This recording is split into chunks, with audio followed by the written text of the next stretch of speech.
Kabanata 3, Isang panahon ng espiritual na kadiliman. Si Apostol Pablo, sa kanyang ikalawang liham sa mga taga-Tesalonika, ay inihula ang malaking apostasya na magbubunga sa pagtatatag ng kapangyarihan ng Papa.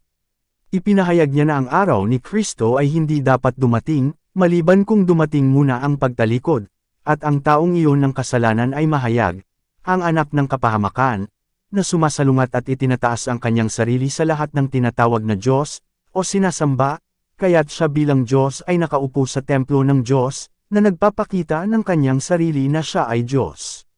At higit pa rito, binabalaan ng apostol ang kanyang mga kapatid na, ang misteryo ng kasamaan ay gumagana na.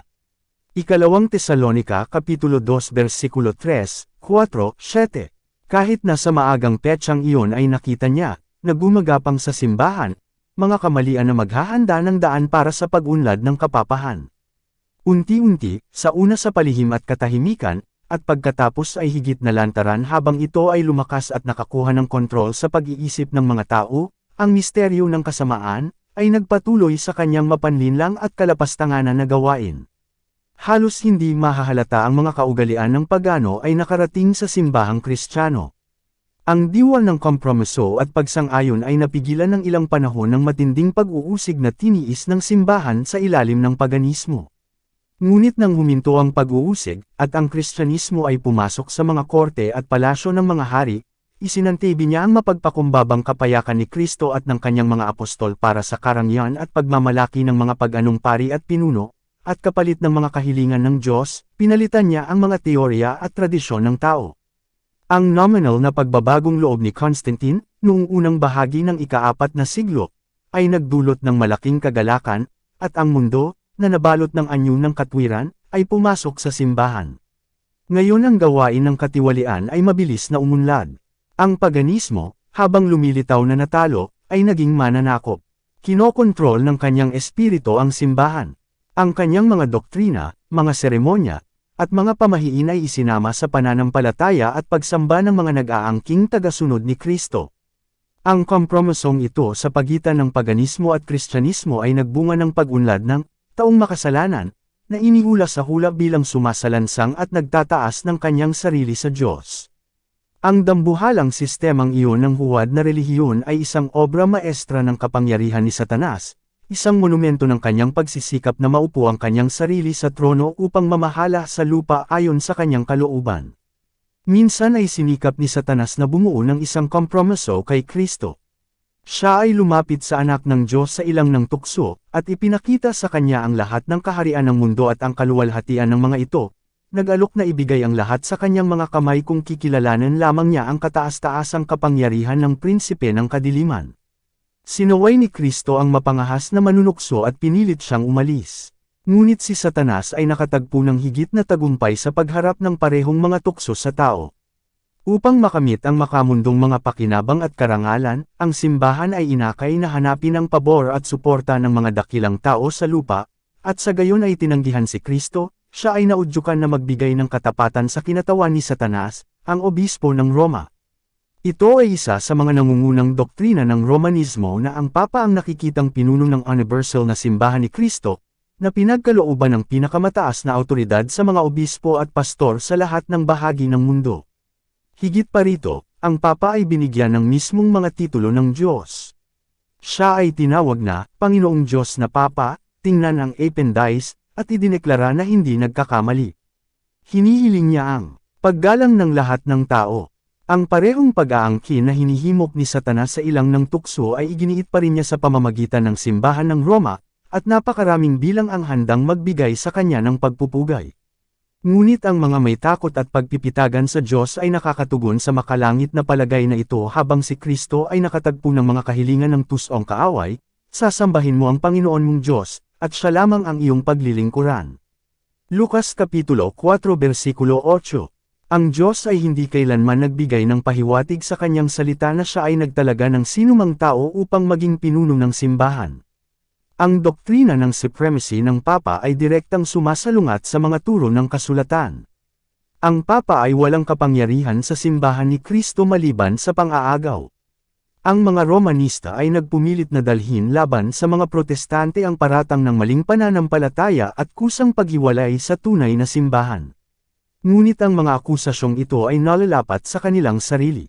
Sila ang mga naglatag ng watawat ni Kristo at lumisan sa pananampalataya na minsang ibinigay sa mga banal. Jude 3. Alam na alam ni Satanas na ang banal na kasulatan ay magbibigay daan sa mga tao na makilala ang kanyang mga panlilinlang at mapaglabanan ang kanyang kapangyarihan.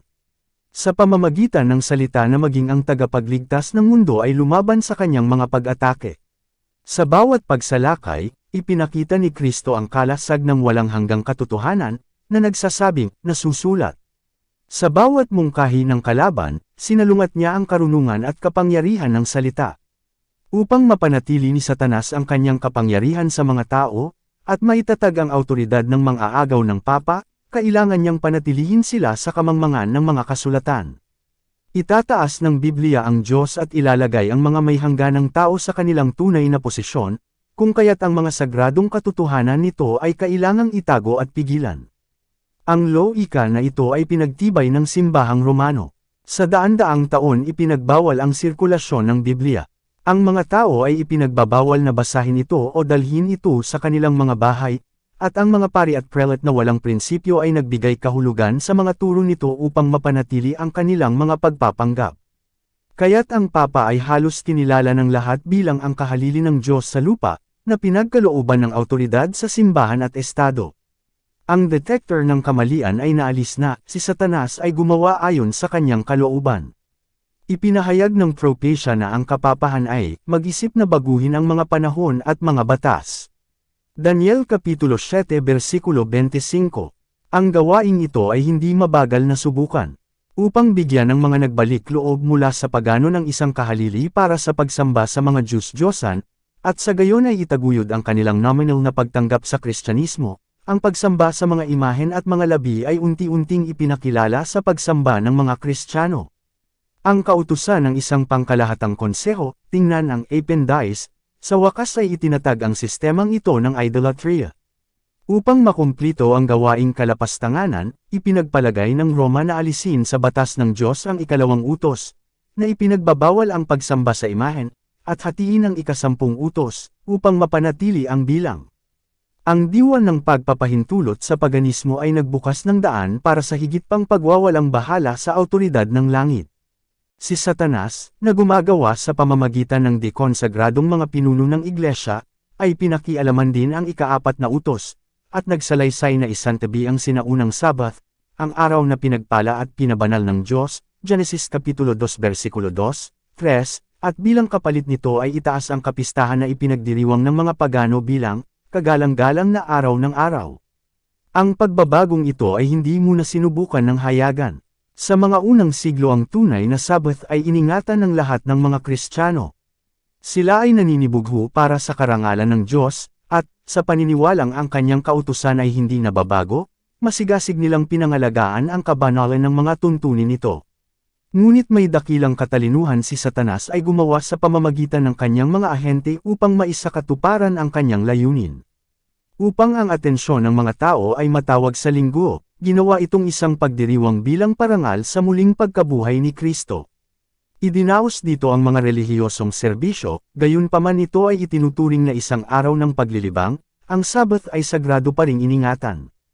Upang ihanda ang daan para sa gawain na kanyang idinisenyo upang maisakatuparan, pinangunahan ni Satanas ang mga Hudyo, bago ang pagdating ni Kristo, upang pasanin ang Sabbath ng pinakamahigpit na mga pagsusumikap, na ginagawang isang pasanin ang pangingilin nito. Ngayon, sinasamantala niya ang huwad na liwanag kung saan siya ay naging dahilan upang ito ay ituring, hinamak niya ito bilang isang institusyong Hudyo. Habang ang mga Kristiyano sa pangkalahatan ay patuloy na ipinagdiwang ang linggo bilang isang masayang pagdiriwang, pinangunahan niya sila, upang ipakita ang kanilang pagkamuhi sa Hudaismo, na gawin ang Sabath na isang pag-aayuno, isang araw ng kalungkutan at kalungkutan. Sa unang bahagi ng ika-4 na siglo, ang emperador na si Constantine ay nagpalabas ng isang kautusan na ginagawa ang linggo bilang isang pampublikong pagdiriwang sa buong imperyo ng Roma. Tingnan ang Appendice. Ang araw ng araw ay iginagalang ng kanyang pag-anong mga sakop at pinarangalan ng mga Kristiyano, patakaran ng emperador na pag-isahin ang magkasalungat na interes ng pagano at Kristyanismo.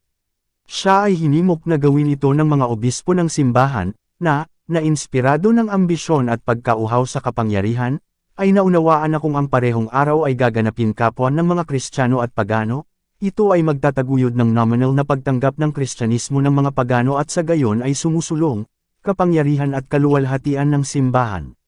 Ngunit habang ang maraming Kristiyanong may takot sa Diyos ay unti-unting naakay na ituring ang linggo bilang nagtataglay ng antas ng kabanalan, pinanghawakan pa rin nila ang tunay na Sabbath bilang banal ng Panginoon at iningatan ito bilang pagsunod sa ika-4 na utos. Hindi natapos ng Archdeceiver ang kanyang trabaho. Napagpasyahan niyang tipunin ang mundong Kristiyano sa ilalim ng kanyang bandila at gamitin ang kanyang kapangyarihan sa pamamagitan ng kanyang kahalili, ang mapagmataas na papa na nagsasabing siya ang kinatawan ni Kristo. Sa pamamagitan ng mga pagano na kalahating na-convert, ambisyosong mga prelate, at mapagmahal sa daigdig na mga simbahan ay natupad niya ang kanyang layunin.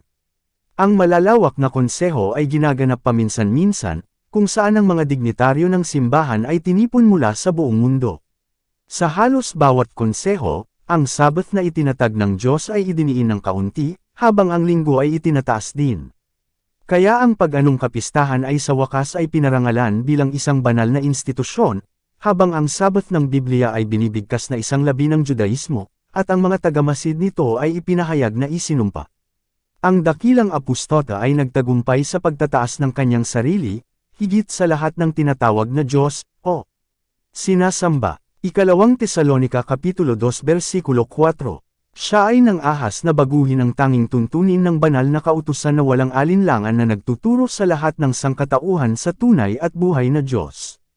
Sa ika-4 na utos, ang Diyos ay ipinahayag bilang ang lumikha ng langit at lupa, at sa gayon ay nakikilala sa lahat ng huwad na Diyos. Ito ay bilang isang alaala ng gawain ng paglikha na ang ika-7 araw ay pinabanal bilang isang araw ng pahinga para sa tao. Ito ay idinisenyo upang panatilihin ang buhay na Diyos sa isipan ng mga tao bilang pinagmumulan ng pagiging at ang layunin ng pagpipitagan at pagsamba. Si Satanas ay nagsisikap na italikod ang mga tao mula sa kanilang katapatan sa Diyos, at mula sa pagbibigay ng pagsunod sa kanyang batas, kaya't itinuturo niya ang kanyang mga pagsisikap lalo na laban sa utos na iyon na nagtuturo sa Diyos bilang manlilikha. Hinihimok ngayon ng mga Protestante na ang muling pagkabuhay ni Kristo noong linggo ay ginawa itong Sabbath ng Kristiyano. Ngunit kulang ang ebidensya ng kasulatan.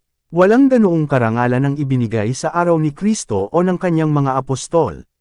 Ang pagdiriwang ng linggo bilang isang Kristiyanong institusyon ay nagmula sa misteryo ng katampalasanan, 2 Tesalonica Kapitulo 2 Versikulo 7, RV, na, kahit noong panahon ni Pablo, ay nagsimulan na sa gawain ito. Saan at kailan pinagtibay ng Panginoon itong anak ng kapapahan? Anong wastong dahilan ang maaaring ibigay para sa isang pagbabago na hindi pinahihintulutan ng kasulatan? Noong ika-6 na siglo ang kapapahan ay naging matatag na itinatag. Ang luklukan ng kapangyarihan nito ay itinakda sa imperial na lungsod, at ang obispo ng Roma ay idineklara na siyang pinuno ng buong simbahan. Ang paganismo ay nagbigay ng lugar sa kapapahan. Ibinigay ng dragon sa halimaw ang kanyang kapangyarihan, at ang kanyang luklukan, at ang dakilang awtoridad. Apokalipsis Kapitulo 13 Versikulo 2. At ngayon nagsimula ang 1260 taon ng pang-aapi ng Papa na inihula sa mga propesya ni Daniel at ng pahayag. Daniel Kapitulo 7 Versikulo 25, Apokalipsis Kapitulo 13 Versikulo 5 hanggang 7. Tingnan ang Appendice. Napilitan ang mga Kristiyano na piliin ang alinman sa ibigay ang kanilang integridad at tanggapin ang mga seremonya at pagsamba ng Papa, o pagod ang kanilang buhay sa mga piitan o magdusa ng kamatayan sa pamamagitan ng rack, bading, o palakol ng pinuno. Ngayon ay natupad ang mga salita ni Jesus, kayo'y ipagkakanulo kapwa ng mga magulang, at mga kapatid, at mga kamag-anak, at mga kaibigan, at ang ilan sa inyo ay kanilang ipapapatay. At kayo ay kapuputan ng lahat ng tao dahil sa aking pangalan. Lucas Kapitulo 21 Versikulo 16-17. Ang pag-uusig ay nagbukas sa mga tapat na may higit na matinding galit kaysa dati, at ang mundo ay naging isang malawak na larangan ng digmaan. Sa daan-daang taon ang simbahan ni Kristo ay nakatagpo ng kanlungan sa pag-iisa at kadiliman. Ganito ang sabi ng propeta, ang babae ay tumakas patungo sa ilang, kung saan siya ay may isang dako na inihanda ng Diyos, upang doon nila siya pakainin ng 1,230 araw. Apokalipsis Kapitulo 12 versikulo 6. Ang pag-akyat ng simbahang Romano sa kapangyarihan ay minarkahan ang simula ng Dark Ages. Habang lumalakas ang kanyang kapangyarihan, lumalim ang kadiliman. Ang pananampalataya ay inilipat mula kay Kristo, ang tunay na pundasyon, sa Papa ng Roma. Sa halip na magtiwala sa anak ng Diyos para sa kapatawaran ng mga kasalanan at para sa walang hanggang kaligtasan, ang mga tao ay tumingin sa Papa, at sa mga pari at prelates na kanyang pinagkalooban ng awtoridad. Itinuro sa kanila na ang Papa ang kanilang makalupang tagapamagitan at walang makalapit sa Diyos maliban sa pamamagitan niya, at, higit pa, na siya ay tumayo sa lugar ng Diyos sa kanila at sa makatuwid ay dapat na ganap na sundin. Ang isang paglihis sa kanyang mga kinakailangan ay sapat na dahilan upang ang pinakamatinding parusa ay madala sa mga katawan at kaluluwa ng mga nagkasala. Kaya't ang pag-iisip ng mga tao ay tumalikod sa Diyos tungo sa mali, nagkakamali, at malulupit na tao, hindi, higit pa, sa prinsipe ng kadiliman mismo, na ginamit ang kanyang kapangyarihan sa pamamagitan nila. Ang kasalanan ay nakabalat kayo sa isang damit ng kabanalan. Kapag ang mga banal na kasulatan ay pinigilan, at ang tao ay dumating upang ituring ang kanyang sarili bilang pinakamataas, kailangan lamang nating hanapin ang pandaraya, panlilinlang, at mapangwasak na kasamaan. Sa pagtataas ng mga batas at tradisyon ng tao ay nahayag ang katiwalian na nagreresulta mula sa pagsasasantabi sa batas ng Diyos. Iyon ay mga araw ng panganib para sa simbahan ni Kristo. Ang tapat na mga tagapagdala ng pamantayan ay kakaunti talaga. Bagamat ang katotohanan ay hindi pinabayaang walang mga saksi, gayunpaman kung minsan ay tila ang kamalian at pamahiin ay ganap na mananaig, at ang tunay na relihiyon ay itatapon sa lupa. Ang ebanghelyo ay nawala sa paningin, ngunit ang mga anyo ng relihiyon ay dumami, at ang mga tao ay nabibigatan ng mahigpit na mga pagsusumikap. Sila ay tinuruan hindi lamang na tumingin sa Papa bilang kanilang tagapamagitan, ngunit magtiwala sa kanilang sariling mga gawa upang tabyusan ang kasalanan. Mahabang pilgrimages, mga kilos ng penitensya, ang pagsamba sa mga relikya, ang pagtatayo ng mga simbahan, mga dambana, at mga altar, ang pagbabayad ng malaking halaga sa simbahan, ang mga ito at ang maraming katulad na mga gawain ay iniutos upang payapain ang puot ng Diyos o upang matiyak ang kanyang pabor, na parang ang Diyos ay tulad ng mga tao, na nagagalit sa mga bagay na walang kabuluhan, o pinapatahimik ng mga regalo o mga gawa ng penitensya.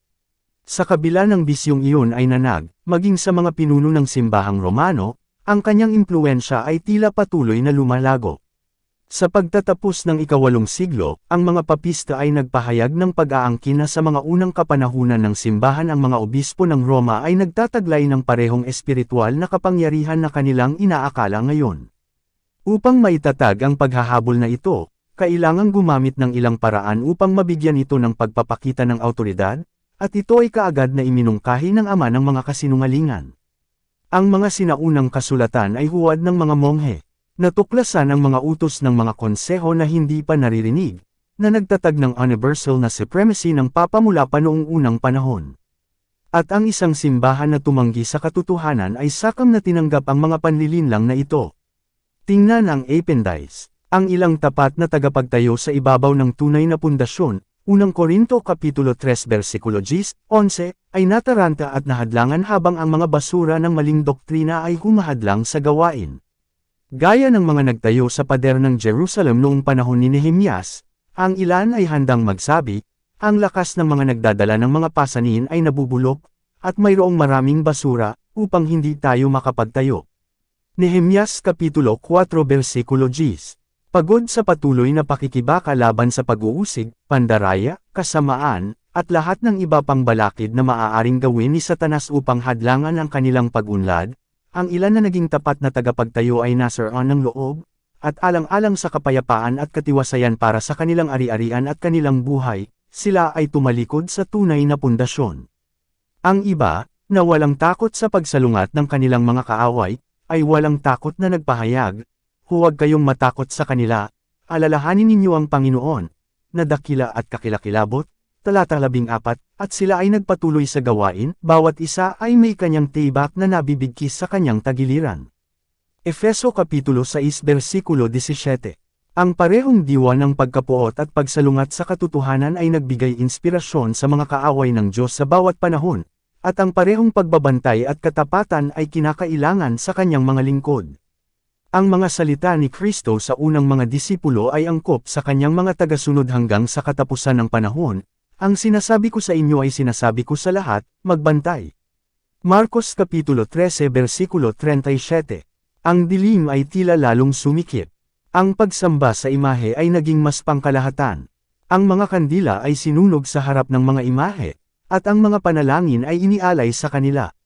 Nanag ang pinakawalang katotohanan at mapamahing kaugalian.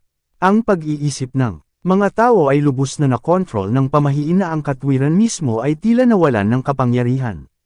Habang ang mga pari at obispo mismo ay mahilig sa kasiyahan, sensual, at tiwali, maaasahan lamang na ang mga taong umaasa sa kanila para sa patnubay ay malubog sa kamangmangan at bisyo.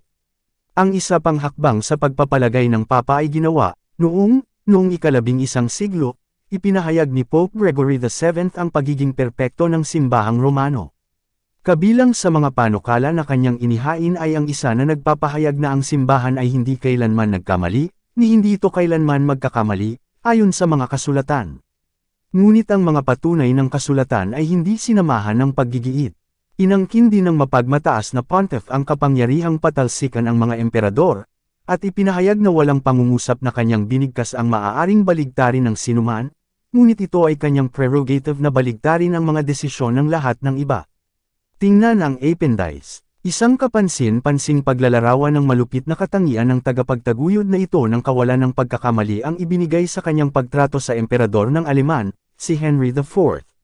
Dahil sa pag-aakalang ipagwalang bahala ang awtoridad ng Papa, ang monarkang ito ay idineklara na itiniwalag at pinatalsik sa trono. Dahil sa takot sa paglisan at pagbabante ng sarili niyang mga prinsipe, nahinimok sa paghihimagsik laban sa kanya ng utos ng Papa, nadama ni Henry ang pangangailangang makipagpayapaan sa Roma.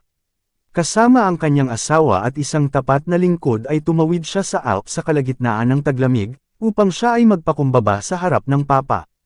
Pagdating sa kastilyo kung saan umatras si Gregory, dinala siya, nang wala ang kanyang mga bantay, sa labas ng korte, at doon, sa matinding lamig ng taglamig, na walang takip ang ulo at hubad na mga paa, at sa isang kahabag-habag na damit, hinintay niya ang pahintulot ng Papa, upang lumapit sa kanyang presensya.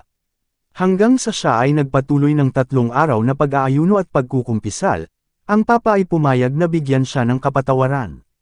Kahit na noon ay nasa kondisyon lamang na ang emperador ay dapat maghintay ng parusa ng Papa bago ipagpatuloy ang insignia o gamitin ang kapangyarihan ng pagkahari.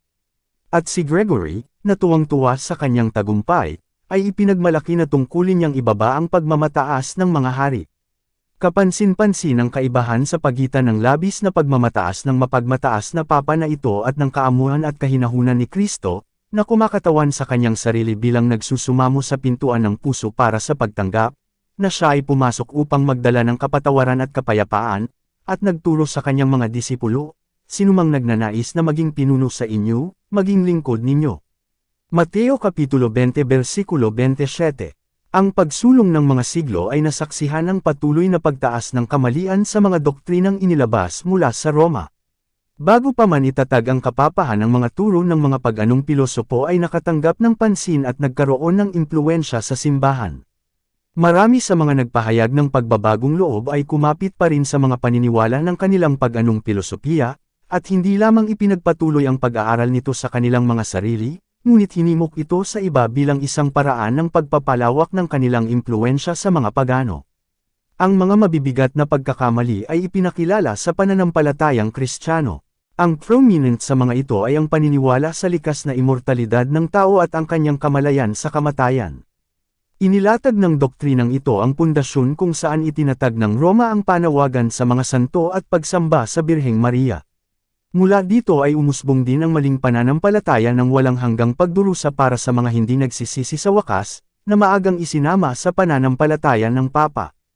Pagkatapos ay inihanda ang daan para sa pagpapakilala ng isa pang imbensyon ng paganismo, na pinangalanan ng Roma na purgatorio, at ginamit upang takutin ang mga taong naniniwala at mapamahiin. Sa pamamagitan ng maling pananampalatayang ito ay pinagtitibay ang pagkakaroon ng isang lugar ng pagdurusa, kung saan ang mga kaluluwa ng mga tulad na hindi nakamit ang walang hanggang kapahamakan ay magdusa ng kaparusahan para sa kanilang mga kasalanan, at kung saan, kapag napalaya mula sa karumihan, sila ay pinapasok sa langit. Tingnan ang Appendice. Isa pang katha ang kailangan para kumita ang Roma sa mga pangamba at mga bisyo ng kanyang mga tagasunod. Ito ay ibinigay ng doktrina ng indulhensya, ang ganap na kapatawaran ng mga kasalanan, nakaraan, kasalukuyan, at hinaharap, at pagpapalaya sa lahat ng sakit at kaparusahan na natamo, ay ipinangako sa lahat ng sasabak sa mga digmaan ng Papa na palawigan ang kanyang temporal na kapangyarihan, parusahan ang kanyang mga kaaway, o lipulin ang mga nang-ahas, tanggihan ang kanyang espiritual na kataas-taasang kapangyarihan.